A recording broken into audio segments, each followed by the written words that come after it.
तर एनडीएच्या खातेवाटपात महाराष्ट्रातल्या खासदारांची देखील वर्णी झाली लागलेली आहे आणि खातेवाटप जाहीर झाल्यावर या नेत्यांनी नेमकं काय म्हटलंय, काय भावना व्यक्त केल्या, पाहूया.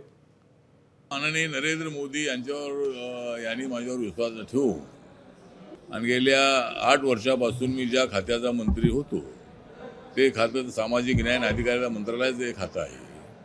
बाबासाहेब आंबेडकरांची सगळी चळवळ जी होती सामाजिक न्यायावर आधारित होती. हे खातं हे डिपार्टमेंट हे समाजामध्ये समानता निर्माण करण्यासाठी आवश्यक पावलं उचलणं. डीएनटी समाज आहे, भटकंत समाज आहे, या भटकंत समाजाला न्याय देण्याची भूमिका या खात्याच्या अंतर्गत येते.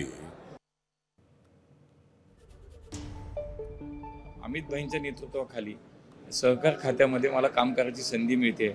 माझ्यासाठी तोच एक मोठा खूप आनंदाचा क्षण आहे. मला असं वाटतं की महाराष्ट्रात संपूर्ण देशामध्ये समाजातल्या शेवटच्या माणसापर्यंत पोहोचण्याचं माध्यम म्हणजे सहकार आहे. मी निश्चितपणे त्याच्यामध्ये माननीय अमित भाईंच्या नेतृत्वाखाली मार्गदर्शनाखाली मी चांगलं काम करीन असा मला विश्वास वाटतो.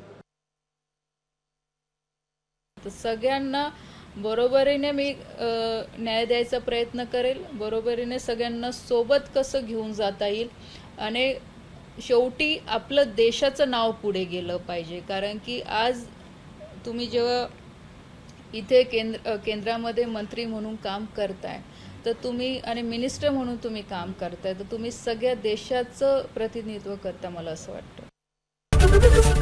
एबीपी माझा, उघडा डोळे बघा नीट.